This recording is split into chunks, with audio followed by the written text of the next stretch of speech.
naman niyang magaling siya.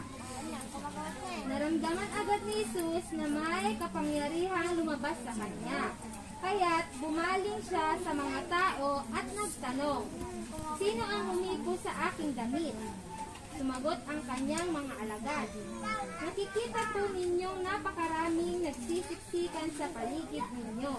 Bakit pa ninyo itinatanong kung sino ang humipo sa damit ninyo?"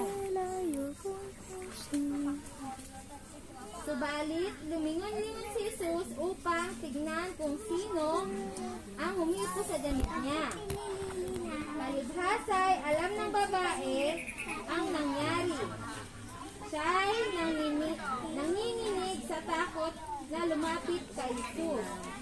Nagpatira pa at itinatapat ang buong katotohanan. May saka. Subalit, sinabi sa kanya ni Jesus,